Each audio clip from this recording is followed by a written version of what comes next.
The punch was supposed to end a Tuesday.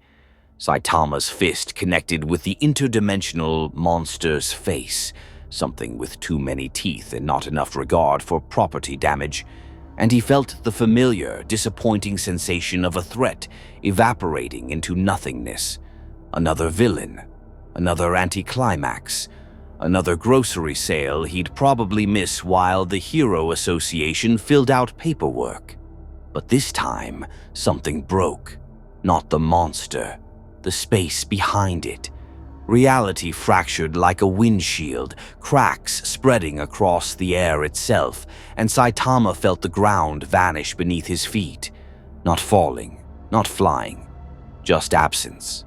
The city lights, the screaming civilians, the whole of his world peeling away like old paint. And suddenly he was tumbling through a void so complete it made closing his eyes feel like staring at the sun. Colors that had no names streaked past. Sounds that predated language echoed in his skull. For the first time in 3 years, Saitama felt something approximating surprise. Then he stopped. Not crashed, not landed. Just stopped, suspended in a darkness so absolute it seemed to have texture. No up, no down, no air, though he didn't need it. His cape, somehow still attached, hung motionless behind him, defying physics that apparently no longer applied. "Huh," Saitama said to the nothing. "This is new." The force void did not respond. It could not. In this region of space, older than the Republic itself, the energy field that bound all living things together simply did not exist.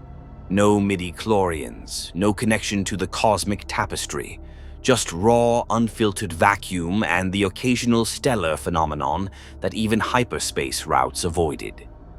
Saitama floated there, scratching his bald head, trying to orient himself. Stars dotted the distance. Wrong stars, wrong constellations, arranged in patterns that made his head hurt if he looked too long. Space. He was in space. Actual space.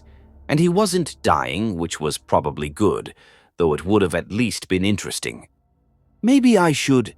That's when he felt it. Not sight, not sound, not any sense he could name, just the sudden primal awareness that something was looking at him. Something vast, something that had been alone in this darkness for so long that the concept of time had become meaningless. And now, impossibly, there was prey. In the absolute black of the force void, something ancient opened eyes that had no physical form. Saitama turned his head, casual, bored. Yeah? The darkness moved. If you want to see more characters clash with cosmic horrors in the Star Wars galaxy, hit that subscribe button and drop the name of a character you'd want to see face the unknown in the comments below. May the Force be with you, or whatever exists beyond it. The void rippled, and from its depths something began to take shape, geometry that hurt to perceive, flesh that wasn't flesh, appendages that existed in more dimensions than 3. The creature had no name. Names required language, and language required witnesses, and nothing had witnessed this thing since before the Jedi Order's first temple was built on Ahch-To. It had been so very, very hungry. The creature struck with appendages that seemed to emerge from angles that shouldn't exist. Saitama watched them come. Dozens of tendril limbs, claws, teeth, manifesting from the void itself.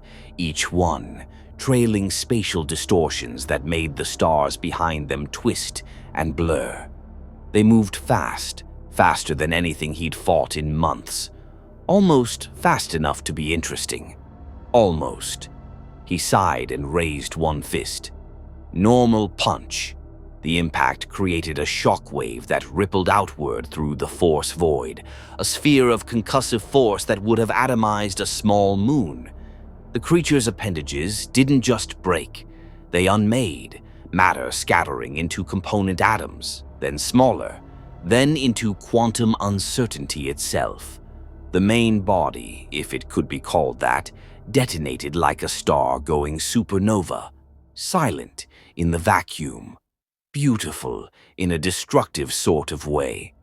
Chunks of impossible flesh scattered across 300,000 kilometers of space, burning with flames that had no oxygen to sustain them, yet burned anyway, because this thing had never obeyed conventional physics to begin with.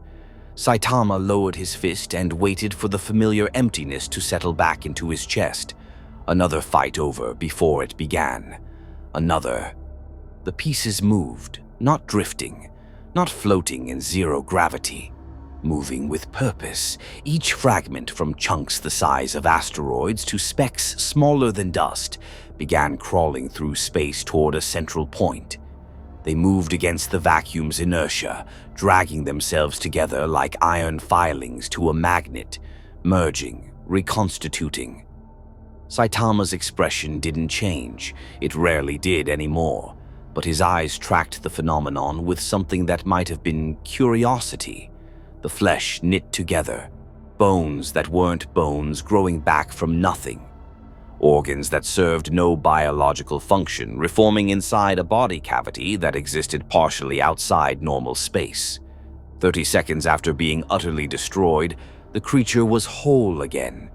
"Huh," Saitama said, and this time there was the faintest edge of interest in his voice. "That's different." The creature's reformation completed with a sound like reality hiccuping.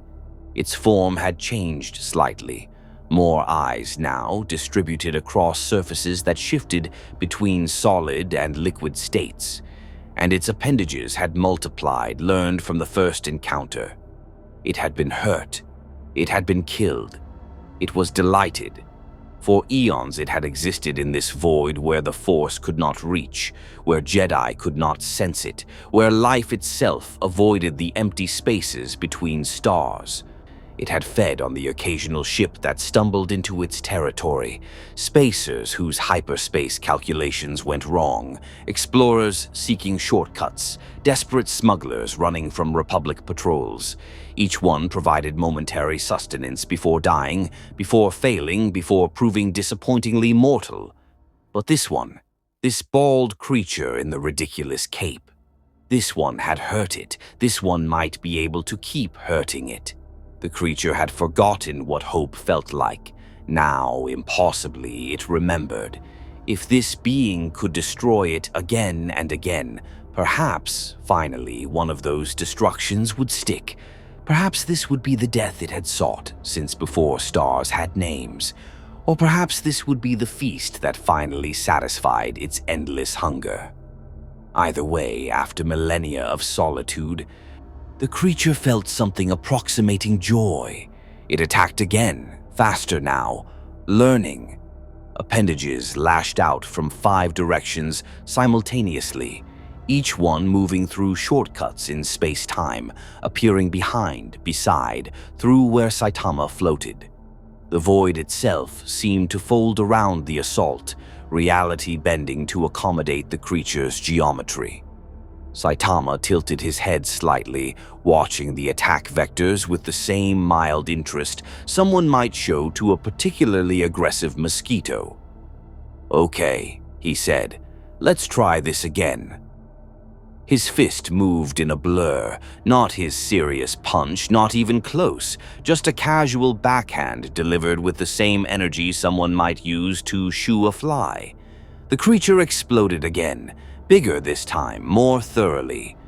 Scattered across half a star system in pieces so small they registered as cosmic dust on any scanner that might have been watching. Saitama waited, floating in the debris field, cape still motionless behind him. 1 minute passed. The pieces began moving again, crawling back, reforming. This time it only took 20 seconds. The creature emerged from its own scattered death larger than before, denser, its form incorporating the lesson of its destruction. Where Saitama's punch had landed, new armor had grown, crystalline structures that seemed to exist partially outside the visible spectrum. "Oh," Saitama said, and for the first time in 3 years, his voice carried something other than boredom. Not excitement. Not yet. But something in the same family. something that hadn't stirred since that final fight with Boros, since the last time an opponent had managed to survive more than one hit. "You can take a punch." The creature rushed forward, all pretense of strategy abandoned, driven by hunger and hope, and the desperate need to know if this being could finally grant it oblivion, or if this was just another cycle of disappointment in an eternal existence. Saitama met it head-on, and in the Force Void, where the galaxy's mystical energy could not penetrate, where Jedi philosophy and Sith ambition meant nothing, two impossible beings began a battle that would shake the foundations of High Republic space. Consecutive normal punches. Saitama's fists became a blur, each strike landing with the force of a capital ship's main cannon, each impact creating shockwaves that rippled through the void, like stones thrown into a black pond. The creature's body erupted in dozens of places simultaneously: chest cavity, limb joints, that central mass that might have been a head, matter exploding outward only to begin its inevitable crawl back together before the pieces had even finished scattering. 10 punches, 20, 50, each one powerful enough to crack a planet's crust, each one destroying the creature completely, each one ultimately meaningless. The thing reconstituted faster each time. What had taken 30 seconds initially now took then 3. By the 100th punch, it was reforming almost instantly, flesh and bone and impossible geometry knitting together in real time, learning from each destruction, adapting to each impact like some kind of cosmic evolutionary algorithm on fast forward. Saitama stopped mid-punch, fist hovering in front of the creature's latest iteration of a face. "Huh," he said. Not impressed, not disappointed, just processing. "You really can't die." The creature lunged, jaws unhinging to reveal more jaws, teeth arranged in fractal patterns that spiraled inward toward an esophagus that seemed to tunnel into dimensions human geometry couldn't accommodate. Saitama let it bite down on his head, why not, and felt the pressure of teeth that could probably chew through starship hulls scraping uselessly against his invulnerable scalp. "Yeah, that's not gonna work," he said, voice muffled inside the creature's mouth. He grabbed two of the thing's teeth and pulled. The jaw ripped free with a sound like metal shrieking. The creature's head peeled away from its body, tentacles flailing, that impossible flesh separating into chunks that immediately began their gravitational dance back together. Saitama held the severed head at arm's length, watching it regenerate in his grip. Eyes grew back. The jaw reformed around his fingers. Teeth pushed through new gums, trying again to find some vulnerability, some weakness in this bald being who treated annihilation like an inconvenience. "This is weird," Saitama observed. "Usually things stay dead when I kill them." He threw the head, casual, like skipping a stone. It sailed through the void at a significant fraction of light speed, tumbling end over end, and before it had traveled 1,000 kilometers, it had sprouted a new body. The headless corpse he'd left behind grew a new head. Now there were two creatures, both fully formed, both identical, both equally unkillable. "Oh," Saitama said flatly. "Great." Both creatures attacked simultaneously, coordinated, learning not just from their deaths but from each other. Appendages wove between each other in patterns designed to trap, to corner, to overwhelm through sheer geometric complexity rather than force. Saitama destroyed them both with a double punch that should have ended the fight. They reformed into 4. He destroyed those. 8. "This is getting annoying," Saitama muttered, and finally, there was a hint of something in his voice. Not frustration, not anger, just the faint recognition that he might have encountered an actual problem.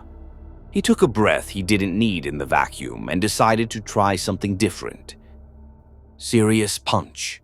The fist that had once parted clouds and deflected planet-destroying energy beams now unleashed its full force in a concentrated, devastating arc. The shockwave wasn't visible, there was no medium to propagate through, but space itself bent around the impact. The 8 creatures didn't just explode, they ceased. Matter broke down past atomic structure, past quantum states, reality itself unraveling in a sphere that expanded outward like a bubble of absolute destruction. For 3 seconds, there was nothing but void. Then, from the scattered quantum foam, from the broken pieces of causality itself, the creature began to reform. Not 8, not 4, not 2, 1. But it was different now, larger, dense. The multiple destructions and reformations had compacted it, refined it, turned it into something that seemed to drink in the darkness of the force void itself. Where before it had been a horror of flesh and geometry, now it was something closer to a living singularity. Matter compressed to the edge of collapsing into a black hole, but held together by will, older than stellar formation. Its eyes, dozens of them now, all focused on Saitama with what might have been gratitude, or hunger, or both. It spoke for the first time, not with sound but with meaning impressed directly into the space around them, bypassing language entirely to convey pure concept. Again, yeah, Saitama said, and there was something in his voice now, something he hadn't felt in so long he'd almost forgotten its name. Interest. Okay, let's see how long you can keep this up. He flexed his fist, and for the first time since arriving in this galaxy far, far away, Saitama smiled, not from joy, from the horrible, dawning realization that he might have found something that could survive him, something he couldn't save people from, something that would just keep getting back up, no matter how hard he hit it. In the distance, beyond the force void's edge, instruments on the starlight beacon began detecting spatial anomalies. Gravitational distortions that shouldn't exist, energy readings that defied classification. And in her meditation chamber, Jedi Master Avar Kriss opened her eyes, sensing wrongness where the Force should flow. Something was happening in the darkness between stars, something the Force itself refused to touch. The starlight beacon hung in space like a promise made solid, all gleaming metal and architectural optimism, a monument to the High Republic's golden age. From its central spire, hyperspace lanes spread like capillaries, connecting frontier worlds to the galactic core, bringing light to the dark reaches where civilization had yet to fully take root. In her meditation chamber, Jedi Master Avar Kriss stood at the observation port, her hands clasped behind her back, violet skin catching the glow of distant stars. She was known throughout the Order as the Hero of Hetzel, a Jedi whose connection to the Force ran so deep she could sense the emotions and intentions of beings across entire star systems. She called it hearing the symphony of the Force, every living thing a note in an endless cosmic harmony. But now, for the first time in her service, she heard silence. Not absence, not death. Something worse, a hole where sound should be. A place in her symphony where no music played, where the Force itself seemed to end. Master Kriss. Padawan Bel Zettifar approached from behind, his young face creased with concern. You've been standing here for 3 hours. The Council is... The void is expanding, Avar said quietly, not turning from the viewport. Something is happening in the dark between stars. Bell moved beside her, following her gaze toward a region of space that looked like any other. Just the black between systems, the empty stretches that hyperspace routes carefully avoided. I don't sense anything unusual. You wouldn't. None of us can. That's what makes it dangerous. Avar closed her eyes, reaching out through the Force, feeling the vibrant life of the beacon's 3,000 inhabitants. the distant glows of nearby systems, the faint pulses of traveling ships, and then nothing. A boundary where her perception simply stopped, like touching the edge of existence itself. There's a region approximately 30 light-years from our position where the Force does not flow. It's been there for millennia. The navigators call it the Force Void. Dead space. We've always avoided it. And now it's growing. Avar finally turned to face her Padawan, and Bell saw something in her expression he'd never seen before. Uncertainty. Slowly but measurably, in the past 6 hours, it's expanded by almost a quarter light-year. At this rate, within a standard week, it will reach the beacon. Bell's hand moved instinctively to his lightsaber. What could cause the Force itself to retreat? I don't know, but I intend to find out. Avar strode past him toward the door, her robes swirling with purpose. Assemble a reconnaissance team, small, just you, me, and Ember. The Sharhund would sense threats that humanoids might miss. We'll take the vanguard and investigate the Void's edge. Something is disturbing the natural order, and the Republic deserves to know what. Shouldn't we contact the Council on Coruscant first? Avar paused at the threshold, one hand on the frame. The Council will want evidence before acting. We don't have time for bureaucracy. Besides, she smiled, though it didn't quite reach her eyes. We're already here. It would be irresponsible not to investigate. Bell nodded, recognizing the logic even as he felt a chill run down his spine.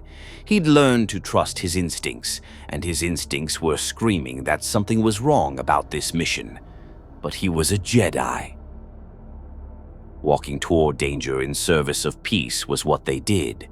The Vanguard dropped out of hyperspace at the coordinates Avar had specified, and immediately every instrument on the bridge went haywire.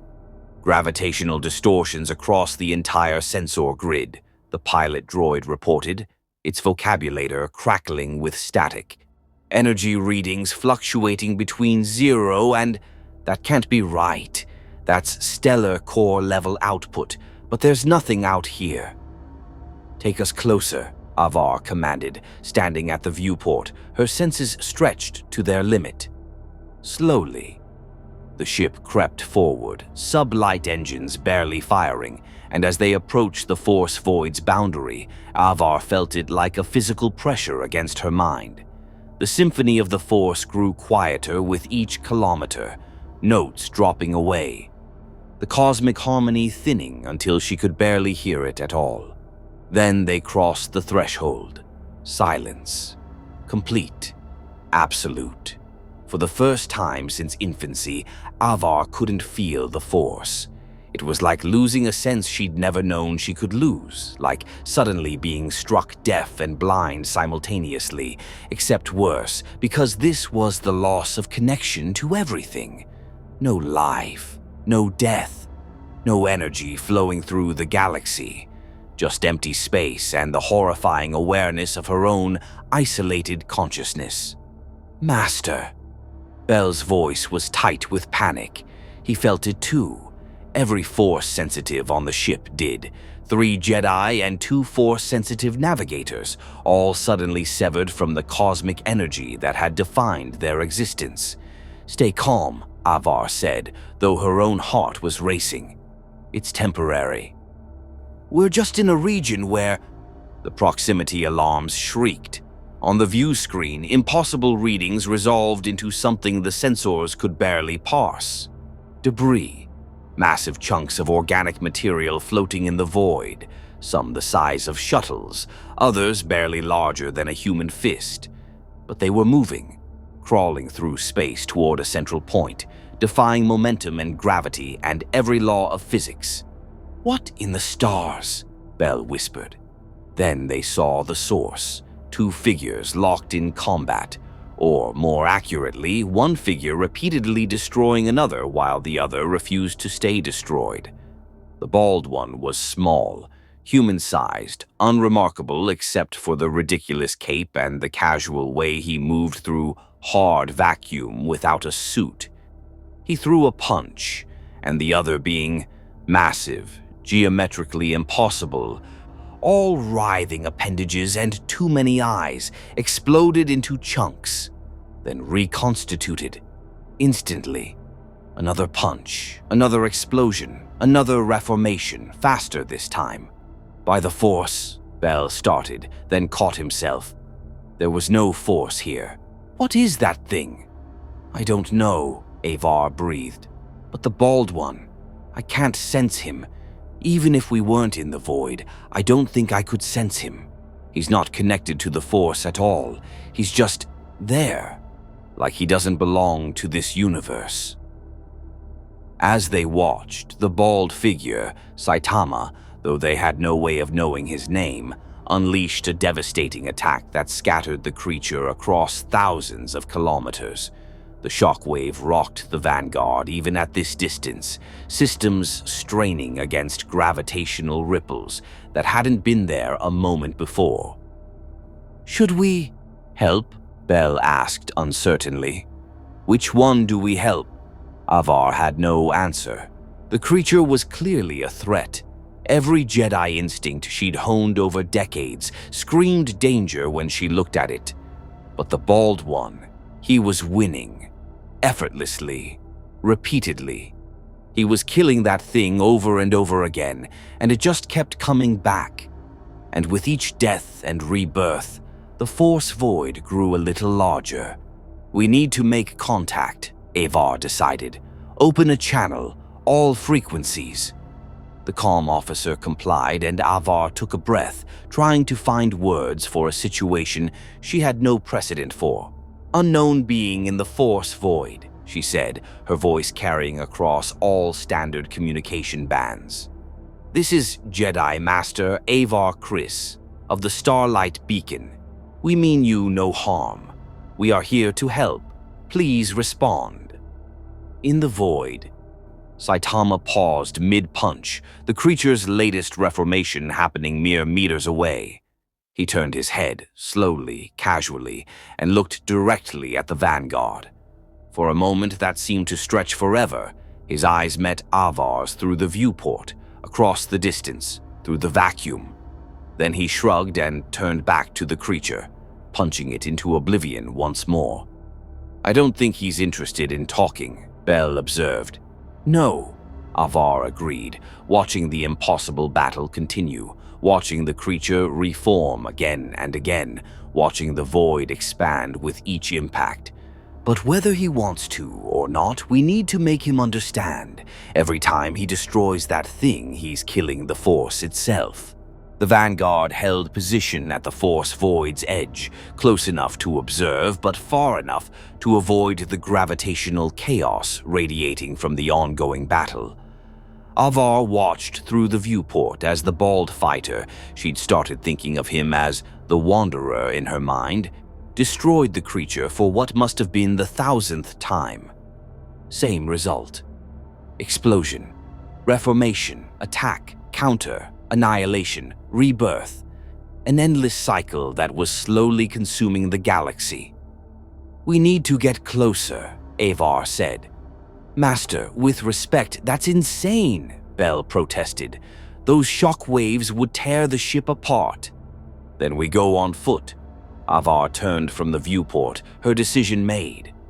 "Prepare a vacuum-capable shuttle, just you and me, Bell. If this goes wrong, I won't risk more lives than necessary." 20 minutes later, they were suited up. Huanjing Mi-Feng Jedi robes, reinforced with rebreather systems and magnetic boots, piloting a small reconnaissance craft deeper into the void. The silence was oppressive. Without the Force, Avar felt naked, vulnerable in ways she'd never experienced. Every Jedi learned to trust their instincts, their precognition, their connection to the cosmic energy that warned of danger. Here, she had none of that. Just her eyes, her training, and the sinking feeling that she was approaching something fundamentally wrong with the universe. "There," Bell said, pointing. He stopped. Saitama floated amidst a debris field of regenerating flesh, watching the creature pull itself together for the latest iteration. He looked bored, not tired, not injured, just profoundly existentially bored, like someone stuck in a meeting that should have ended hours ago. Avar brought the shuttle within 50 meters and activated the external speakers. "Unknown being, we need to speak with you." Saitama glanced over his shoulder. Up close, he looked remarkably ordinary. Bald head, plain face, hero costume that seemed designed by someone who'd never seen actual combat gear. But his eyes, there was something in his eyes. Not malice, not madness, just emptiness so complete it made the Force void seem full by comparison. "Yeah?" he said, and somehow his voice carried through the vacuum. Physics didn't seem to apply to him any more than it did to the creature. "My name is Avar Chris. I'm a Jedi Master from—" "Don't care," Saitama interrupted, turning back to the creature as it finished reforming. "Busy." He punched it again. The explosion rocked the shuttle. Bell fought the controls to keep them stable. "Wait!" Avar shouted. "Every time you destroy that thing, you're making the problem worse. Can't you see? It's feeding on your attacks." Saitama paused, fist cocked for another strike. "Yeah, I noticed. It gets back up faster every time." He looked at his fist, then at the creature. "Kind of interesting, actually. Haven't had a fight last this long in years."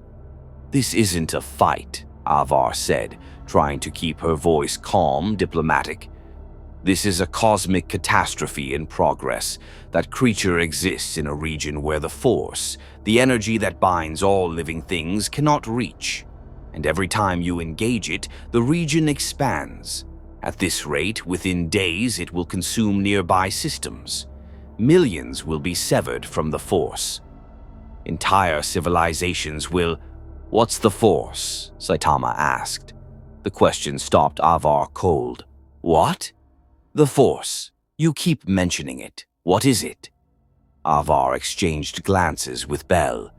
How did you explain the Force to someone who clearly had never felt it?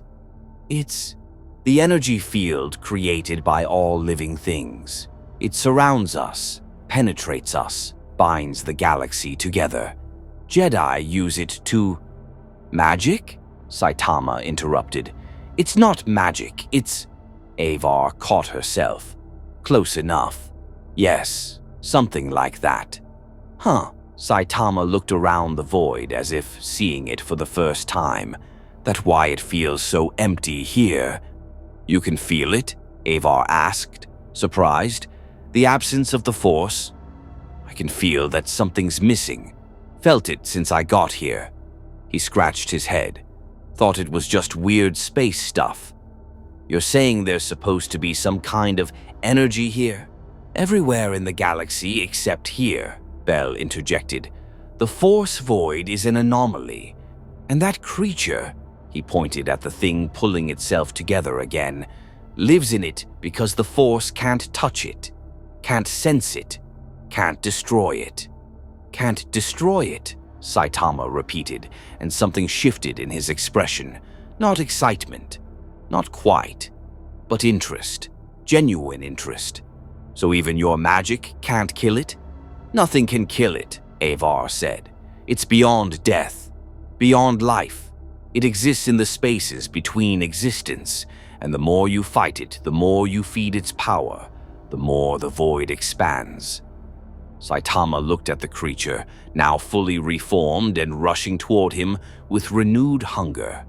He caught it casually, one hand wrapped around what might have been a throat, holding it at arm's length like a misbehaving pet. "So what you're saying is," he said slowly, "I finally found something I can hit forever, and you want me to stop, or—" "Yes," Avar said desperately. "We need to find another way. Containment, maybe, sealing it. The ancient Jedi texts mention rituals that could—" "Pass," Saitama said. He tightened his grip and the creature exploded in his hand. "I've been looking for something that won't die in one punch for 3 years. I'm not stopping now." "You don't understand," Bell said, his voice rising. "If the void reaches the Starlight Beacon, 3,000 people will lose their connection to the Force. Jedi, civilians, children. They'll all be severed from the energy that defines them." "Not my problem," Saitama said, and there was no cruelty in his voice. "Just statement of fact, Bob. I'm not from your galaxy. Your magic isn't my responsibility." The creature reformed, larger now, incorporating mass from the surrounding debris. It roared, a sound that resonated through hull plating and bone, despite the vacuum, and launched itself at Saitama with appendages that seemed to phase in and out of visible reality. Saitama met it head-on, and the collision created a shockwave that sent the shuttle spinning. When Bell regained control, Avar was staring at the bald fighter with an expression somewhere between horror and fascination. "He doesn't care," she whispered. "He genuinely doesn't care about anything except the fight." "Then what do we do?" Bell asked. Avar watched Saitama destroy the creature again, watched it reform faster, watched the void's boundary creep another few thousand kilometers outward. "We find a way to make him care," she said, "or we find a way to stop him." She didn't say which option terrified her more. The ancient texts were failing her. Avar sat in the Starlight Beacon's archive chamber, surrounded by holocrons that flickered with corrupted data, their Jedi creators long dead. 3,000 years of accumulated knowledge, and none of it addressed the current situation. A being from outside their universe, fighting an unkillable horror in a region where the Force itself ceased to exist. "There has to be something," she muttered, pulling up another data crystal. This one contained records from the old Sith Wars, desperate times when dark side practitioners had summoned things that shouldn't exist. Some precedent, some technique. Master Chris. The voice belonged to Master Salandra Sho, an archivist who'd spent 40 years cataloging Force phenomena. The elderly Ongri approached with a physical book, actual paper and binding. Ancient beyond measure. "You asked about entities that exist outside the Force. I found this in the restricted section. It's unsettling." Avar took the book carefully. The cover was unmarked, the pages yellowed with age. She opened it to a random page and immediately understood Salandra's concern. The text was written in frantic, barely legible script. "We tried to kill it. 17 masters, 24 knights. Every technique known to the Order. Lightsabers passed through it like smoke. Force pushes did nothing. Battle meditation couldn't touch it. It exists in the spaces between existence. Every attack made it stronger. Every death fed it." Master Yara went mad trying to understand it. She kept screaming that it was laughing at us, that it wanted us to keep trying, that our futility was its sustenance. Further down the page, the only solution was retreat. We sealed the region, declared it forbidden space. Let the thing have its void. Better the silence that hungers stays in the dark where the Force cannot reach than we give it more reasons to grow. Avar felt ice crawling down her spine. "This is about the creature in the void. The same one your bald fighter has been engaging with." Silandra's tentacles twitched nervously. "Master Chris, if these records are accurate, every punch that man throws is feeding that thing, making it more real, more powerful, more present in our universe." "But he's destroying it," Avar protested. "Over and over. I've watched him do it. And over it comes back." Silandra flipped to another page. This passage here. "The creature does not die because it was never truly alive. It is a concept given form. The concept of futility, of meaningless struggle. The more you fight it, the more it validates its own existence. The ancient Jedi learned this truth. You cannot kill futility by proving it right. Avar closed her eyes, reaching out through the Force, feeling the distant disturbance at the void's edge. The boundary had expanded again, 12 light years now, growing exponentially as the battle continued. "So what do we do?" she asked quietly. "If fighting it makes it stronger and the bald one won't stop fighting it." The old Jedi had a saying. Silandra's voice was grim. "Some battles are won by not fighting them. You're saying we should just let it expand. Let it consume system after system until half the galaxy is severed from the Force. I'm saying we find a way to end the battle without destroying the creature. Containment, separation, get the bald one away from it, and perhaps the creature will return to dormancy." "He won't leave willingly," Avar said, thinking of Saitama's empty eyes, his casual dismissal of galactic stakes. "He's finally found something that can survive his strength. He's not going to walk away from that. Then you'll have to make him." Avar opened her eyes and looked at the elderly archivist. "How do you make someone leave when they're powerful enough to shatter planets with a punch?" Silandra was quiet for a long moment. Then, "The same way the Jedi have always dealt with overwhelming power, not by matching it, but by understanding what drives it." "That man is bored, Master Chris. Existentially, profoundly bored. He said so himself. He's been looking for a fight that lasts longer than one punch. What if you gave him a reason to care about something other than fighting? Like what? Like the 3,000 people on this station who will lose their connection to the Force if he continues. Like the children in the temple who will never feel the cosmic symphony you treasure so much. Like the millions across nearby systems who will be severed from the energy that gives their lives meaning." Silandra's voice hardened. "Make him see them. Make him understand that his entertainment is costing real people their spiritual existence. Even the most bored, most powerful being in the universe must have some capacity for empathy." Avar thought about Saitama's flat affect, his casual dismissal of consequences, the way he'd turned away from her plea and gone right back to punching. "And if he doesn't?" she asked. Silandra didn't answer immediately. When she did, her voice was barely above a whisper.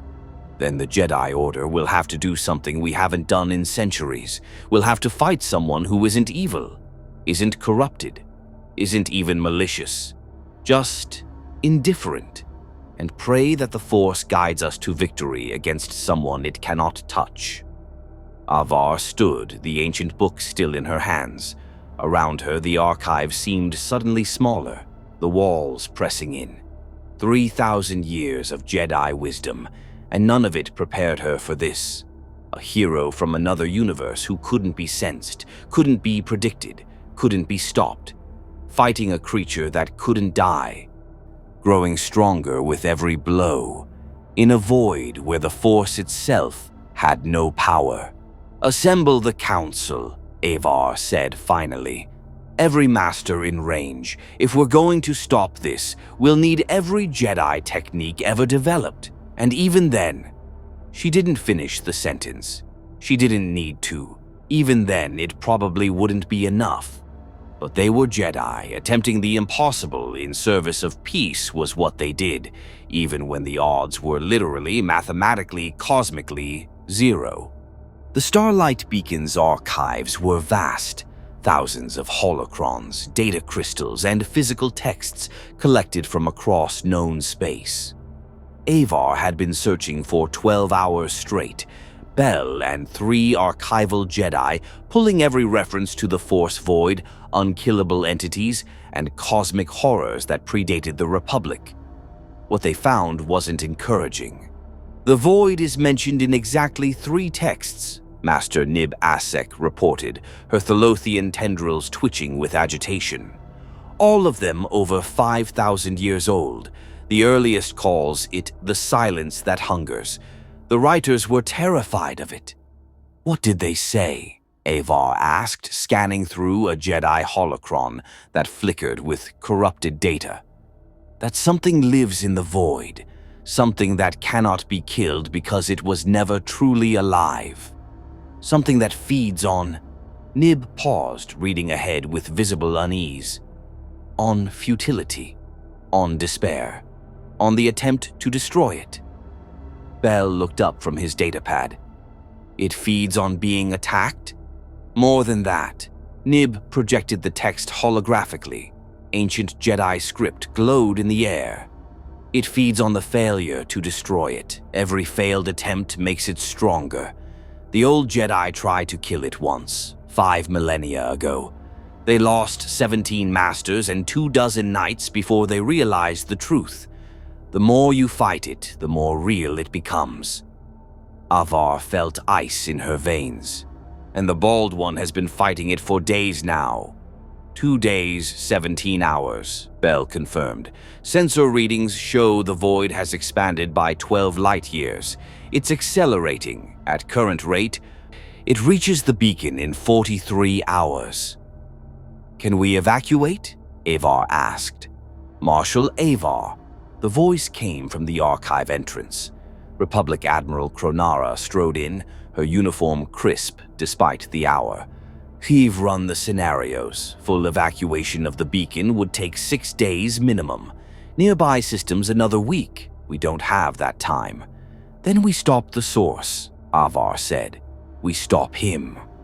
"With respect, Master Jedi, how?" Kronara pulled up a holoprojection showing the ongoing battle.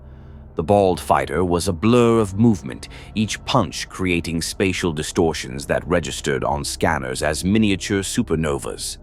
"Our weapons can't reach him through the gravitational chaos, and even if they could, he's demonstrating power output equivalent to a battle station's main cannon with every strike." "What do we have that could possibly—" "The Force," Avar said quietly. Everyone turned to look at her. "We can't use the Force in the void," Bell protested. "You said it yourself. We're severed there, powerless." "In the void, yes. But what if we didn't go into it?" Avar's mind raced, pieces falling together. "What if we brought him out?" "How?" Nib asked. Avar pulled up a star chart, highlighting the void's expanding boundary. "He's drifting. Not by much, but his battle with the creature has pushed him 0.03 light years closer to the beacon over the past day. He's not anchored. He's just floating through space while they fight." "So we use a tractor beam," Kronara suggested. "Pull him across the boundary into Force-active space." "He'd resist," Bell said, "if he doesn't want to move. I doubt any technology we have could—" "We don't pull him," Avar interrupted. "We give him a reason to chase." Understanding dawned on Bell's face. "The creature, it's territorial. Every time we've sent probes into the void, it's ignored them.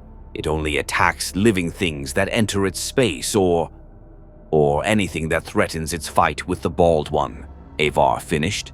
"It's found something that can't kill it, something that gives it purpose. What if we threaten to take that away?" "You want to lure the creature out of the void," Nib said slowly, "and hope the Bald One follows." "More than hope. He's obsessed with the fight. He said so himself. He's been looking for something that won't die. If the creature leaves, he'll chase it." Avar looked at each of them. "And once he's in Force-active space, the Jedi can intervene," Kronara finished. "The full weight of the Order. But Master Chris, the risks are acceptable compared to losing the beacon and everyone on it." Avar's voice was steel. "We need bait, something the creature wants more than its current fight." "What could it possibly want more than an opponent it can't kill?" Bell asked. Avar was quiet for a long moment.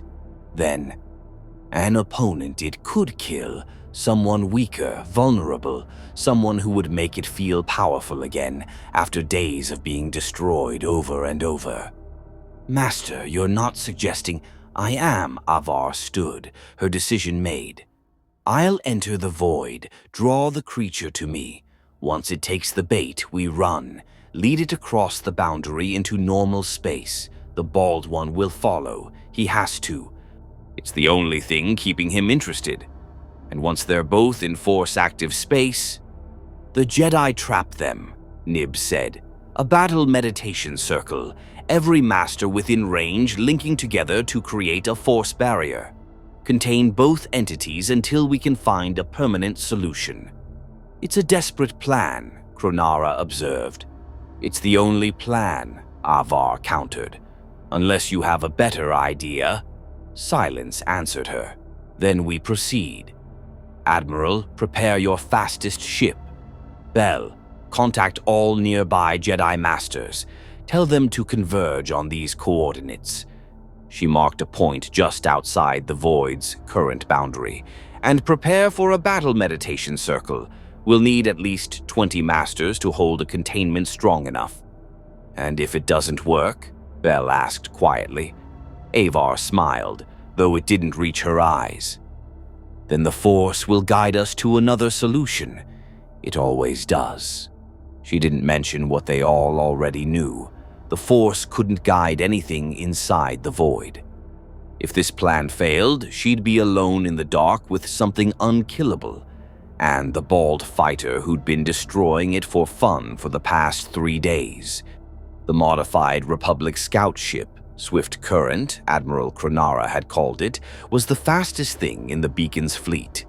Avar sat in the pilot's seat, hands steady on the controls despite the fear coiling in her stomach.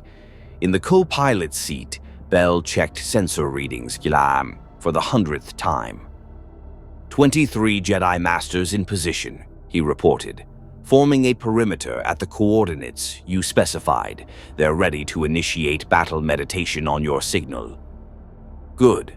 Avar guided the ship toward the void's boundary.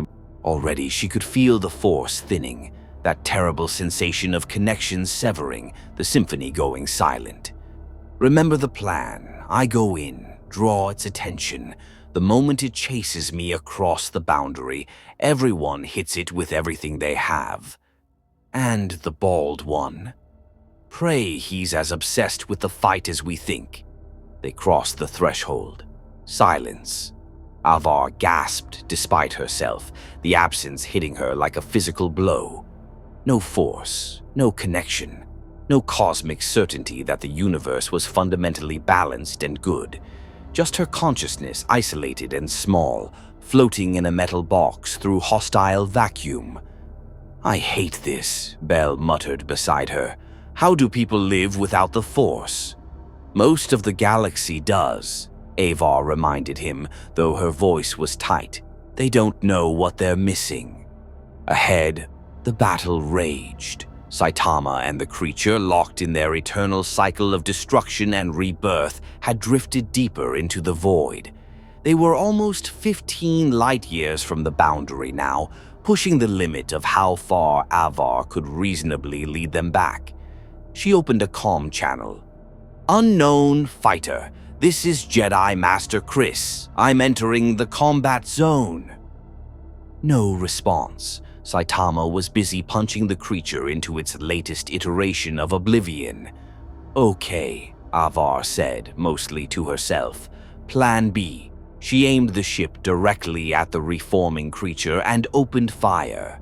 The Swift Current's laser cannons were designed for defense against pirates, not cosmic horrors. The bolts splashed against the creature's hide like raindrops, barely singeing the impossible flesh. But they got its attention, every eye, and there were dozens now, distributed across surfaces that shouldn't be able to support biological structures, swiveled to focus on the ship, on the 2 living beings inside it, living beings that weren't the invulnerable bald thing that had been destroying it for days. Prey. Vulnerable prey. The creature's reformation accelerated, and this time it ignored Saitama entirely. It launched itself at the Swift Current with every appendage extended, jaws unhinging to reveal spiraling teeth tunnels that promised dissolution on a molecular level. "It's working!" Bell shouted. "Oh, Force, it's fast!" Avar yanked the controls, spinning the ship into a tight, evasive maneuver. The creature shot past, missing them by meters, and she immediately punched the engines to full. "Hold on!" Behind them, Saitama watched the creature ignore him for the first time in days. He tilted his head, confused. "Hey," he called out, "where are you going?" The creature didn't answer. It was already chasing the ship, appendages propelling it through space with terrifying speed, accelerating beyond what its mass should allow. Avar flew like her life depended on it, because it did. The swift current screamed through the void. Engines pushed past safety margins, with an unkillable cosmic horror rapidly closing the distance. Behind them both, she caught a glimpse of motion. Saitama, following. Not fast, not panicked, just following. Like someone watching their dog run off and deciding they should probably go get it. 5 light years to the boundary, Bell reported, his knuckles white on the dashboard. "It's gaining. 4 light years. 3. I know." Avar wove between debris fields, using every pilot trick she'd learned. The creature was right behind them now, close enough that she could see its form in the rear sensors, close enough to see the hunger in those too many eyes. 2 light years, the creature lashed out. An appendage grazed the ship's shields, and alarms shrieked as the defensive systems strained against impact forces that shouldn't be possible. Another hit like that, and they'd be scattered atoms. 1 light year. Avar could feel it now. Faint, distant, but growing stronger. The Force. They were approaching the boundary. Just a little further. Just a little. The creature struck the ship's port engine. Metal shrieked. The swift current spun wildly, systems failing, emergency klaxons blaring. Through the viewport, Avar saw stars wheeling, saw the creature closing in for the kill, saw those jaws opening wide enough to swallow the entire ship. Then she felt it, like diving into warm water after freezing in snow, like hearing music after years of silence. The Force. They'd crossed the boundary. "Now!" Avar screamed into the calm. 23 Jedi Masters positioned in a perfect circle around the designated coordinates opened themselves to the Force simultaneously. Master Nibasek on the Republic Justice, Master Stellan Gios aboard his personal cruiser, Master Skyer, Master Kantam Si, Master Loden Greatstorm, every powerful Force user within range, all focusing their will on a single purpose: containment. The battle meditation was a technique rarely used, reserved for battles where the Jedi needed to coordinate thousands of minds toward one goal. But this wasn't coordination. This was raw power. Focused like a lens focusing sunlight. A barrier of pure Force energy materialized around the creature. It slammed into the invisible wall and screamed, a sound that registered on every frequency simultaneously, a cry of rage and confusion as it found itself suddenly trapped in a space where the energy it had avoided for millennia now pressed against it from all sides. The creature thrashed, slamming against the barriers, and even with 23 masters working together, Avar could feel the strain. This thing was strong, stronger than it had any right to be. Days of being destroyed and reformed had compacted its essence, refined it, made it into something that could actually threaten trained Jedi working in concert. "It won't hold long," Master Stellan's voice came through the calm, tight with effort. "Maybe an hour before it adapts or breaks through. Then we find another solution in an hour," Avar said, fighting to stabilize the damaged ship. "But for now, we've—" Bell said, pointing at the sensors. "Master, where's the bald one?" Avar's blood ran cold. She'd been so focused on the creature, on the containment, on survival, that she'd forgotten about Saitama. She looked at the viewport and saw him. He'd crossed the boundary, followed the creature into force-active space, and now he somehow stood in hard vacuum outside the battle meditation barrier, looking at the trapped creature with an expression of profound annoyance. "Hey," he said, his voice somehow carrying across the calm frequencies. "Let it out." "Absolutely not," Avar responded. "That thing is a threat to every living being in this sector. We're going to contain it, study it, and find a way to neutralize it permanently." Saitama looked at her. Even through the viewport, across the distance, she felt the weight of his gaze. Empty, bored, but with a flicker of something underneath, something that might have been anger.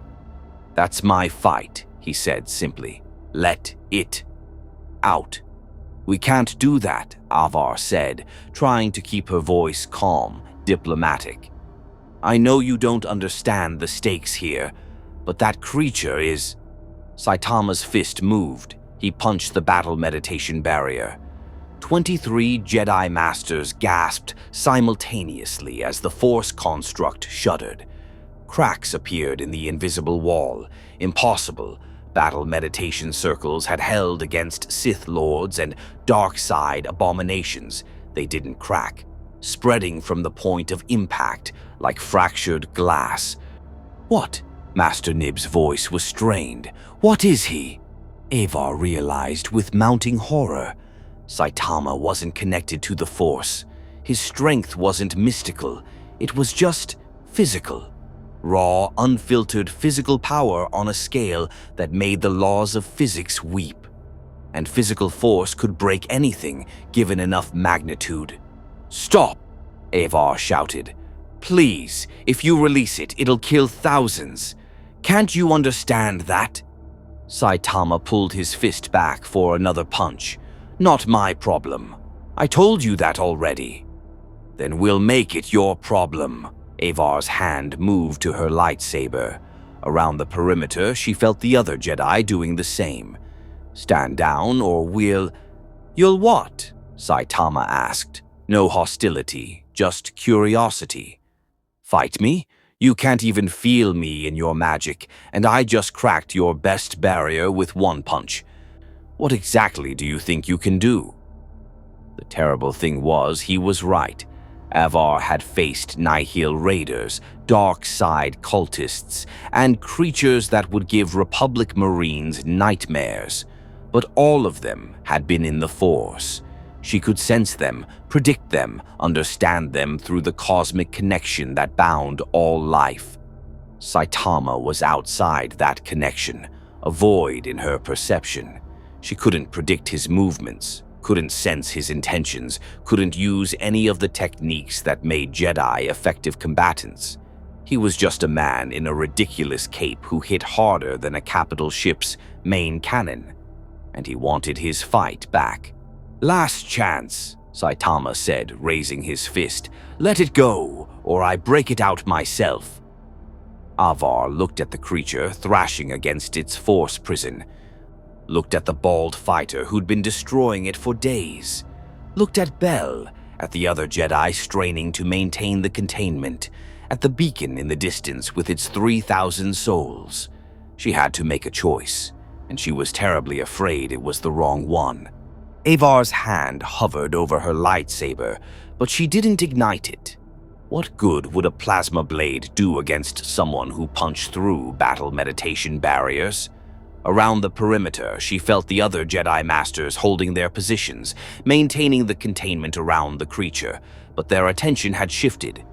They felt it too, the impossible choice bearing down on them like a collapsing star. Release the creature and doom the sector, or refuse and fight someone who might be unstoppable. "There has to be another way," Avar said, her mind racing through possibilities. "What if we relocate it? Use our ships to tow the containment field deeper into uncharted space, away from inhabited systems. It would break free in minutes." Master Stellan's voice came through the calm, strained with effort. This thing is adapting to the force barriers. I can feel it learning, testing for weaknesses. It's only trapped because it's confused. Once it understands what's holding it..." Saitama raised his fist higher. 5 seconds, then I break it out myself." "Wait!" Bell stepped forward, his young face desperate. "You said you've been looking for a fight that lasts, right? Something that won't die in one punch?" "Yeah," Saitama said, not lowering his fist. "That's the point." "But you're not winning." Bell's voice gained confidence as the idea formed. "Think about it. You've been destroying that thing for 3 days straight, thousands of punches, and it's still here, still fighting. You haven't actually beaten it, you've just been stuck in a loop." Saitama's expression didn't change, but his fist lowered slightly. So what kind of victory is that?" Bell pressed. "You wanted a real challenge, but this isn't a challenge. It's a stalemate. You can't kill it, and it can't hurt you.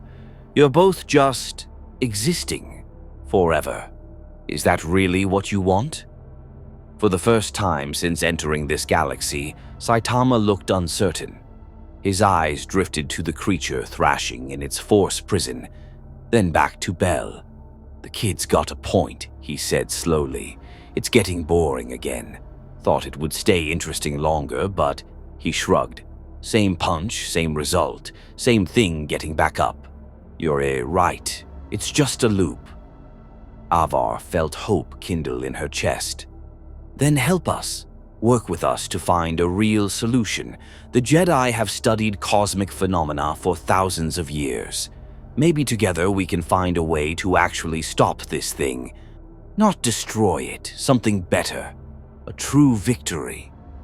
Saitama considered this, his bald head tilted slightly. "What kind of solution?" "I don't know yet," Avar admitted, "but it starts with keeping it contained while we research.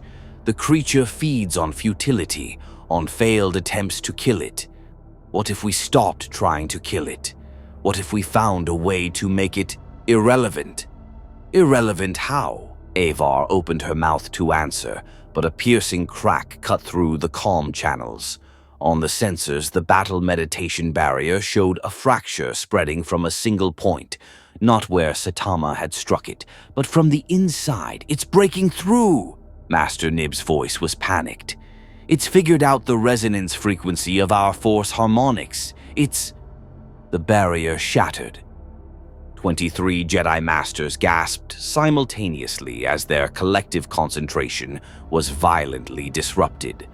The force backlash hit Avar like a physical blow, and she saw Bell stumble, clutching his head.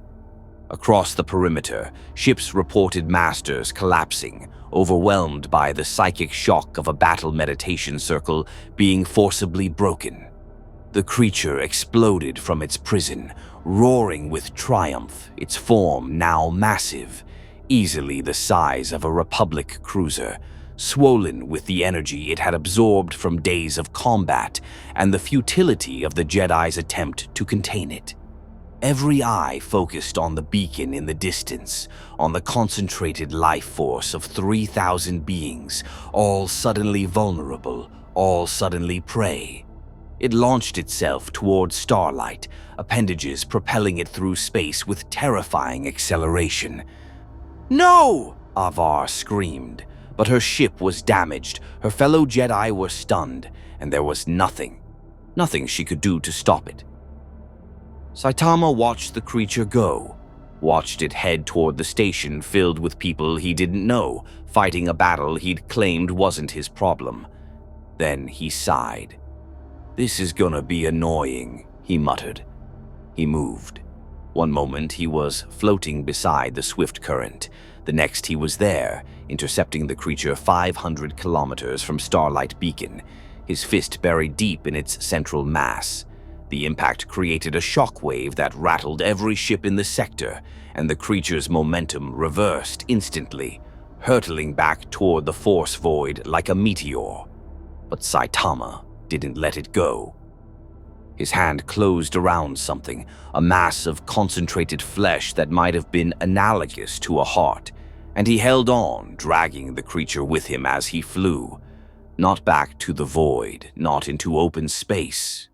Down, toward the nearest planetary body, a barren moon orbiting a gas giant 3 light minutes away. Uninhabited, lifeless, perfect. Avar watched on the sensors, barely believing what she was seeing. He's taking it away from the populated zone. He's moving at 0.8 light speed, Bell breathed. How is that possible without a ship? They watched as Saitama reached the moon and didn't slow down. He punched straight through the surface, dragging the creature with him, tunneling into the moon's core. Seismic sensors showed catastrophic geological disruption. Earthquakes that would have registered as extinction events on an inhabited world, tectonic plates fracturing, the entire moon destabilizing. Then, from the moon's opposite side, Saitama emerged alone. He hung in space, looking back at the moon, and raised both fists. Serious series. His voice came across all calm frequencies, flat and emotionless. Serious punch barrage. His fists became a blur. Each punch struck the moon from orbit, impact craters the size of cities appearing with each blow. But he wasn't just destroying the surface, he was compressing it. Each strike pushed matter inward, gravity doing the rest, the entire moon collapsing under the focused bombardment. Magma erupted, cooled, compressed. Rock layers folded into each other. The sphere that had once been a moon began to shrink, crushed under its own mass, accelerated by impossible force. Inside, the creature tried to reform, tried to regenerate, but there was no space, no room. The matter around it compressed tighter and tighter, geological pressure normally measured in millions of years achieved in seconds. Saitama punched for 5 minutes straight. When he stopped, the moon was gone. In its place floated a sphere barely 50 kilometers in diameter, a compressed ball of super-dense matter, gravity so intense that nothing could escape it. And somewhere inside, buried under layers of rock compressed to nearly neutron star density, the creature was trapped, still alive. It couldn't die, but unable to move, unable to reform, unable to feed on futility because there was no space to be futile in. A prison of pure physics. Saitama floated back to the swift current, landing on the hull with a casual thump that shouldn't have been audible in vacuum, but somehow was. There, he said. Problem solved. It's not dead, so you magic people don't have to worry about it getting stronger from being killed, and it can't get out because even if it regenerates, there's literally nowhere for it to go. It's stuck in the middle of a gravity-compressed sphere that would crush anything that tried to move. Avar stared at him through the viewport. You just compressed an entire moon. Yeah, that happens sometimes. Saitama scratched his head. Look, I'm gonna go. This universe is kind of boring. No good fights, your magic doesn't work on me, and apparently punching things just makes problems worse here. Do you know how to get back to my dimension? No. I don't even understand how you arrived. Figures. Saitama looked around at the stars, the unfamiliar constellations, the wrong sky. Guess I'll just start punching reality until something breaks again. Worked the first time. Wait, Bell said desperately. You can't just punch through dimensions. You could destabilize space-time, create more rifts, release things worse than that creature. Saitama looked at him with those empty eyes. Got a better idea? Avar and Bell exchanged glances. They didn't. The Force will guide you, Avar said finally, though she wasn't sure she believed it. When you're ready to find your way home, open yourself to the cosmic energy. Let it show you the path. I told you your magic doesn't work on me. Not on you, around you. The Force connects all things across the galaxy. Perhaps it can connect across dimensions too, if you let it." Avar pressed her hand against the viewport, as close as she could get to this impossible being. "You saved us. Even though you said it wasn't your problem, you saved 3,000 people you'd never met. That means something. That means you're not as indifferent as you pretend." Saitama was quiet for a long moment. Then, "I just didn't want the fight interrupted. If that thing killed your station, you'd all stop bothering me about containment and magic and consequences." "Whatever you need to tell yourself," Avar said with a small smile. Saitama pushed off the hull, floating away from the ship, looking out at the compressed sphere that had been a moon. Inside it, the creature still lived, still hungered, but could do nothing. Forever trapped, forever futile. "Huh," Saitama said. "I finally found something that can't die, and now it's stuck doing nothing forever. That's pretty futile." "The creature fed on futility," Bell observed. "Now it is futility, trapped in its own nature." "Yeah," Saitama looked at his fist, opening and closing it. "Not the victory I wanted, but I guess it works." He started to drift away, then paused. "Hey, magic lady." "Ava," she said. "My name is Ava Chris. Ava, if you find a way to contact other dimensions, tell people to avoid this galaxy. It's weird here. Problems don't solve themselves by punching them. It's annoying. I'll make a note of it." And then Saitama simply left, not flying, not using technology, just moving through space, accelerating beyond what their sensors could track, becoming a point of light that faded into the stellar background. Gone. 3 days later, the Starlight Beacon buzzed with activity as Republic scientists and Jedi scholars descended on the compressed moon sphere, studying the phenomenon that shouldn't exist. The creature inside remained trapped, its life signs, such as they were, detectable but unchanging. A monument to the day the High Republic learned that some problems couldn't be solved with the Force alone. Avar stood in her meditation chamber, reaching out through the cosmic symphony, feeling the familiar connections restored. The Force void had stopped expanding the moment Saitama imprisoned the creature. Without their battle to fuel it, the void was actually shrinking. Slowly but measurably, the Force seeping back into spaces it had abandoned for millennia. "Master Chris," Bell entered, carrying a datapad. "The Council on Coruscant wants your full report. They're having trouble believing it." "I'm having trouble believing it," Avar admitted. "A being from another dimension compressed a moon with his bare fists to trap an unkillable cosmic horror. It sounds like a story spacers tell to scare their children. Yet we all witnessed it." Bell handed her the datapad. "The scientists want to designate the compressed sphere. They're calling it Saitama's tomb, though technically the thing inside isn't dead." "Saitama." Avar tested the name. "We never learned much about him, where he came from, what his universe was like, what made someone that powerful, so empty. Master Stellan thinks he was lonely," Bell said quietly, "that he'd become so strong.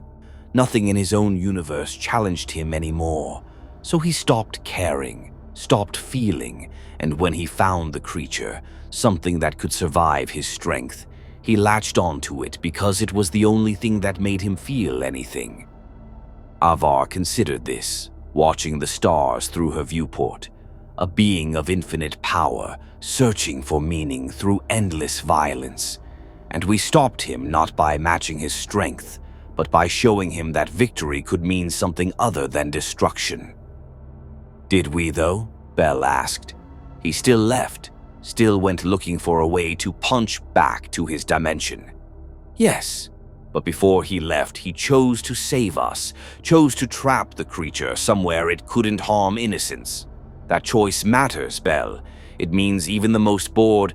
most powerful being in existence, can still choose compassion over indifference. A soft chime interrupted them. Admiral Kranara's voice came through the calm. "Master Chris, we're detecting spatial anomalies near the system boundary. They match the signature from when the Bald One first arrived." Avar's stomach tightened. "Is he coming back?" "Unknown. The rifts are opening and closing rapidly, like something is punching reality from the other side, trying to find the right frequency." Avar and Bell rushed to the observation deck, joining dozens of other Jedi and Republic personnel watching the view screens. In the distance, space itself was bruising, purple-black fractures appearing and disappearing, each one a wound in the fabric of reality. "He's trying to punch his way home." "Hi," Bell breathed, "but he doesn't know how." "He's just hitting randomly, hoping something works." "The Force," Avar whispered. "He needs to feel the Force, to let it guide him." She closed her eyes, reaching out through the cosmic symphony, feeling for that void in the music, that absence where Saitama existed outside the Force's influence. She found him, felt the negative space where a living being should register, felt the wrongness of his existence in this universe. "Listen," she projected, not to him, she couldn't touch him directly, but to the space around him. "Stop forcing, stop punching, just listen. The Force connects all things, even things that don't belong. Feel the thread that binds you to home, follow it." For a moment, nothing changed. The fractures continued their random pattern, then they stopped. A single rift opened, different from the others. This one was stable, a perfect circle of absolute darkness that seemed to drink in starlight. Through it, Avar glimpsed impossible colors, heard sounds that predated language, felt the echo of a universe operating on entirely different rules. Saitama floated at the rift's edge. Even from this distance, even unable to sense him through the Force, Avar knew he was looking back at the beacon, looking at them, saying goodbye to the galaxy he'd saved without meaning to. Then he stepped through. The rift collapsed behind him with a sound like thunder that shouldn't exist in vacuum, and suddenly the wrongness was gone. The Force flowed smooth and unbroken once more, no void in the symphony, no absence where a bald man in a cape had fought an unkillable horror for 3 days straight. "He's gone," Bell said unnecessarily. "Yes," Avar agreed. "Back to his own universe, where hopefully he'll find something that challenges him, something that gives his power meaning." "And if he doesn't?" Avar was quiet for a long moment. "Then perhaps he'll remember the day a Padawan convinced him that endless fighting isn't victory, that true strength isn't about destroying things that can't die, but protecting things that can." Below them, the beacon hummed with life. 3,000 souls connected to the Force, unaware how close they'd come to losing that connection forever. In the distance, the compressed sphere continued its silent orbit, a prison and a warning. And somewhere in the void between dimensions, a bald man in a ridiculous cape drifted back toward his own reality, slightly less bored than before. The High Republic would remember this encounter, would study it, would argue about what it meant for decades to come. But Avar Kriss understood the simple truth. They'd faced something beyond their philosophy, beyond their power, beyond their understanding. And they'd survived not through strength or wisdom, but through connection. By making someone who claimed not to care remember what it felt like to choose. "Document everything," Avar told Bell. "Every detail. Every word Saitama spoke, every action he took. The next time something from beyond our universe arrives, and it will, the Force whispers of more rifts to come, we need to remember this lesson." "What lesson is that, Master?" Avar smiled, feeling the Force flow strong and clear once more. That the most powerful weapon isn't strength or technology or even the Force itself. It's empathy, the ability to see ourselves in others, even when those others seem impossibly different, even when they claim not to care. Somewhere under infinite power and existential boredom, Saitama was still capable of compassion.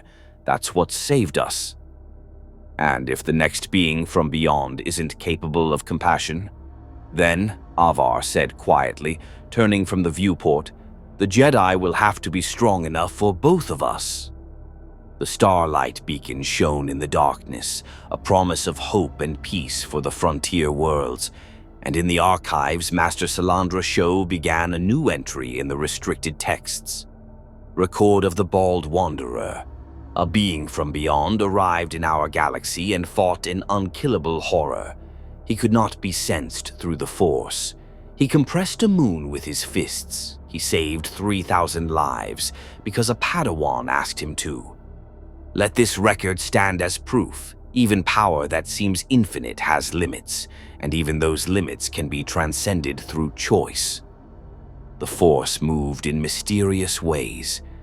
Sometimes it brought exactly what was needed, even when that came in the form of a bored hero from another universe who just wanted a decent fight.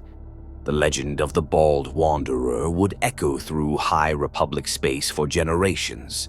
Jedi Masters would debate his nature in philosophy chambers. Scientists would study the compressed sphere, Saitama's tomb, trying to understand the physics that allowed a moon to collapse without forming a black hole. And children in the Beacon's temple would whisper stories of the hero who punched monsters and saved them all. But Ava Chris knew the truth was simpler and more profound. Saitama hadn't been a hero in their galaxy. He'd been a warning, a glimpse of what happened when power grew so absolute it lost all meaning, when strength without purpose left only emptiness. The creature in the void had fed on futility, but Saitama had been futility in a different form, a being so strong that nothing mattered anymore, until it did. That choice, to save rather than ignore, to imprison rather than endlessly destroy, defined the difference between power and heroism. The Jedi would remember. They would learn. And when the next impossible threat arrived from beyond the stars, they would be ready not with greater strength, but with greater understanding. The Force void continued shrinking. The creature remained trapped in geological pressure that would last until stars died. And somewhere across dimensional boundaries, a bald man in a cape returned home, slightly less empty than before. The galaxy far, far away had survived its brush with cosmic horror and infinite boredom. But in the darkness between realities, other rifts were stirring. Other beings were noticing the thin places where universes touched, and the Force whispered of more collisions to come. Encounters between the familiar and the impossible, between the mystical and the purely physical, between philosophies of peace and philosophies of pure, overwhelming strength. The High Republic's golden age continued. But now they knew, beyond their understanding, beyond their power, beyond even the Force itself, wonders and terrors awaited. And the Jedi would face them all with the lessons Saitama had taught them. Sometimes the greatest victory wasn't in defeating the enemy. It was in understanding what victory truly meant. May the Force be with you. More stories await.